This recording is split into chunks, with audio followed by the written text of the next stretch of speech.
আসসালামু আলাইকুম সুপ্রিয় দর্শক, আপনারা কেমন আছেন?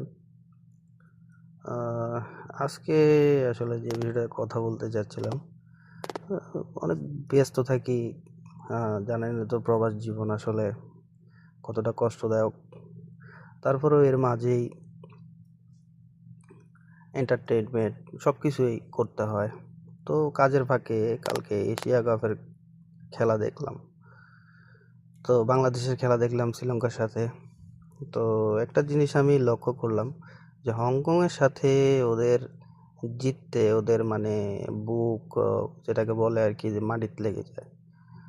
তো এই অবস্থা হলে মানে একটা ক্রিকেট বোর্ড মানে এরা কিভাবে কি করে, প্লেয়ার্স কোথা থেকে এসব প্লেয়ার নিয়ে আসে এরা, মানে ওই যে যেখানে ওই যে কয় না আকামের ফৌজদারি কয় না একটা জিনিস এরকম। ওরা যেখানে খেলার দরকার সেখানে তারা পারফরমেন্স করতে পারে না, খেলতে পারে না।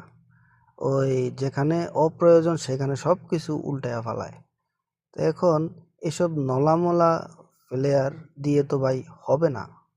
আপনার এসব খেলা খেলতে হলে লাগবে ওই যে দেখেন না যারা দেশে গ্রাম অঞ্চলে আপনার এই যে ঘাসের কাজ করে, তারপরে নারিকেল গাছে উঠে বিভিন্ন মানে মাড়ির কাজ করে, ঠিক আছে, বদলা দেয়। তো ওদের ওই যে বলে না যে ওদের কোনো আহ, কাদা ফেক মাটি এগুলো কিছুতেই ওদেরকে ধরে না। ওই রকম লোক হচ্ছে আপনার জাতীয় দলে, ক্রিকেট জাতীয় দলে দরকার। কারণ আপনি দেখেন এসব নলা ফলাফাইন আপনার দুবাইতে এসে ওদের মনে হয় যে দম যায়, ওরা মনে হয় যে ঘুরি পড়ে, ওরা ওরা কিছু খায় না। ওরা মনে হয় যে ওরা কিছু খায় না।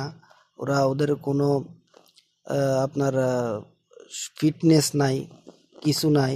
মানে ওদের এমন ফিটনেস, মানে মনে হয় যে বাতাসে উড়ে যায়, ঠিক আছে, এমন একটা ফিটনেস। ওরা দুবাইতে এসে এখানে 40 ডিগ্রি 42 ডিগ্রি, ঠিক আছে আমি মানলাম, কিন্তু তুমি তো একজন প্রফেশনাল খেলোয়াড় রে ভাই।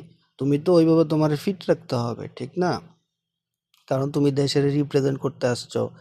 হাজার হাজার না, কোটি কোটি ক্রিকেট ভক্ত আমরা তো বাঙালিরা ক্রিকেট খেলাটাই একটু দেখি, ক্রিকেট খেলাটা অনেক ভালোবাসি। তা আমরা এই খেলাটা দেখি।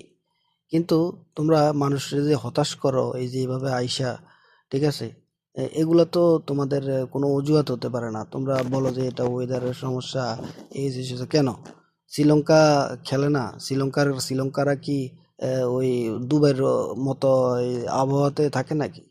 হ্যাঁ, ওরা তো শ্রীলঙ্কাতে থাকে। তো শ্রীলঙ্কার কাছে তো তোমরা তো মানে পাত্তাই নেই। মানে কি যে আমি বলবো, মানে কোনো পাত্তাই নেই। হ্যাঁ, আরে মানে কি যে বলবো, আমার অনেক শুভাকাঙ্ক্ষী, অনেক কাছের মানুষ হয়তোবা আমার ফেসবুকে আমি ভিডিও দেই, ওরা দেখে, অথবা অনেকে দেখে আমার পরিচিত মানুষ। তাই মানে আহ, কিছু বলতে আমি পারতেছি না, ঠিক আছে। কিন্তু মানে মানুষকে যে হতাশ করা এগুলা তো আসলে কোন ধরনের কোন পর্যায়ে গিয়ে দাঁড়ায়, ঠিক আছে। মানুষ বাংলাদেশ জিতলে মানে যত দর্শক আছে যারা আছে সবার আপনার মন বড় হয়, ঠিক আছে, সাহস বাড়ে, একটা আত্মবিশ্বাস আসে। কিন্তু তোরা শালারা ওখানে মানে পুরা, তোরা তো হারস না, কিন্তু পুরা মানে দেশের মানুষের যারা তোদেরকে মানে একটা দেশকে ভালোবেসে নিজের তোদের খেলা দেখে, কিন্তু তোরা তাদেরকে হতাশ করস, তাদের মনটা ভেঙে দেস, তাদের মনটা ছোট করে ফেলস, ঠিক আছে। এসব নলামলা তোরা আগে নিজেদের ফিটনেস ঠিক কর, ভালো ভালো খা, ব্যায়াম কর, তোদের ফিটনেস ঠিক কর, তারপরে তোরা খেলতে আসিস, ঠিক আছে। আর বাংলাদেশের ক্রিকেট বোর্ডকে নিয়ে আর আমি কি বলবো? আহ, এদেরকে বলার আমার কিছু নাই, ঠিক আছে। এরা যারা এই ওদের কোচ আছে, ওদের আহ, হর্তাকর্তা আছে, এরা কি করে, এরা কিভাবে এদেরকে প্রশ্রয় দেয়? এদেরকে দেখলেই তো বলবো যে বেটা তুই তুই কিভাবে খেলবি?